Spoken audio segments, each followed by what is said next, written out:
TET 1 final answer key ભૂલ કે પછી અન્યાય? 9 પ્રશ્નો અને હજારો સપનાઓ.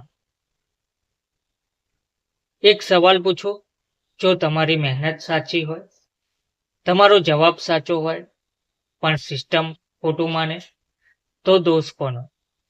નમસ્કાર મિત્રો, સ્વાગત છે તમારું અમારી યુટ્યુબ ચેનલમાં. મિત્રો, આ કોઈ કાલ્પનિક પ્રશ્ન નથી. આ છે ટેટ 1 આપનારા હજારો ઉમેદવારોની વાસ્તવિક સ્થિતિ. ફાઇનલ આન્સર કી આવી ગઈ છે, પણ સાથે નિરાશા, ગુસ્સો અને સૌથી વધુ અનિશ્ચિતતા જોવા મળી રહી છે.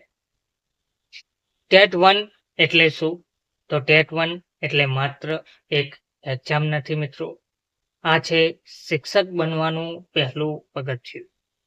પરિવાર માટે એક ગૌરવ, સમાજ માટે જવાબદારી અને યુવા જીવનનો ટર્નિંગ પોઈન્ટ.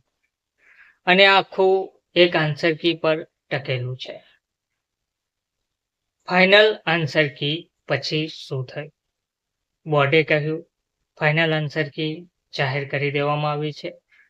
ઉમેદવારો ખુશ થયા, પરંતુ ઉમેદવારો આન્સર કી જોઈને કહે છે અમારો વિશ્વાસ તૂટ્યો. શા માટે? કારણ કે પાઠ્યપુસ્તક સાથે જવાબ મેળ ખાતો નથી. લોજિકલ રીતે સાચો જવાબ ગણાયો નથી. 2 વિકલ્પ સાચા હોવા છતાં એક જ સ્વીકારાયો છે. ચર્ચામાં છે 9 પ્રશ્નો, અને આ 9 પ્રશ્નો કોઈ સામાન્ય નથી. 9 પ્રશ્નો કેમ મહત્વના બની રહ્યા છે? તો ચાલો આખું ગણિત સમજીએ. ટેટ 1માં 60% બરાબર પાસ, મેરિટ બરાબર સ્પર્ધા. 1 માર્ક ઘટે એટલે પાસ, ફેલ, મેરિટ બહાર, નોકરી સપના. હવે કહો 9 પ્રશ્નોની નાની વાત છે. વાંધા આપ્યા પછી પણ ભૂલ કેમ? હવે બીજો પ્રશ્ન આવે છે કે વાંધા અરજી આપ્યા પછી પણ ભૂલ કેમ થઈ? પ્રોવિઝનલ આન્સર કી સમયે ઉમેદવારોએ પુરાવા આપ્યા, રેફરન્સ બુક બતાવી, ફી ભરી. તો સવાલ એ છે કે આ પુરાવા જોયા કોને? નિર્ણય લીધો કોને? નિષ્ણાંત કોણ હતા? ફાઇનલ આન્સર કી એટલે ટ્રુથ હોવી જોઈએ, પણ અહીં તો ટ્રુથ પણ ક્વેશ્ચન માર્ક બની ગયું છે. ઉમેદવારોનો માનસિક દબાણ. આ ફક્ત માર્ક્સનો મુદ્દો નથી મિત્રો.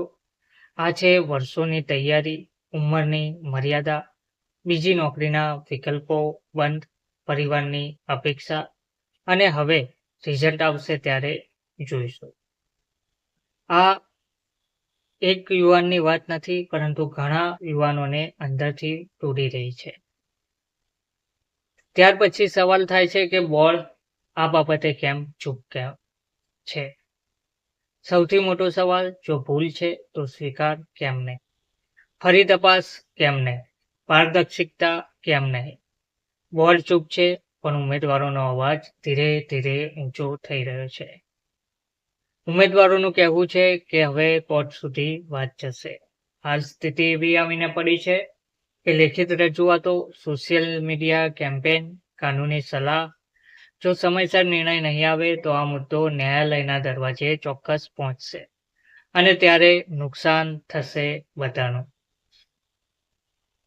તો મિત્રો, આ વિડીયો કોઈ એક વ્યક્તિ માટે નથી.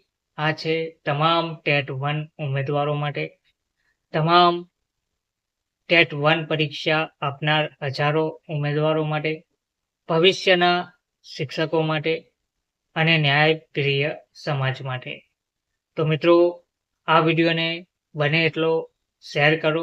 વિડીયો ગમ્યો હોય તો વિડીયોને લાઈક કરો, અને આવી જ માહિતી મેળવવા માટે ચેનલને સબસ્ક્રાઈબ કરો. તેમજ આ બાબતે પ્રશ્નો પૂછતા રહો, કારણ કે સવાલ જીવંત રહેશે તો જ તમને જવાબ મળશે. હું આશા રાખું છું કે નિર્ણય સમયસર આવશે, પણ ત્યાં સુધી અવાજ બંધ ના થવો જોઈએ.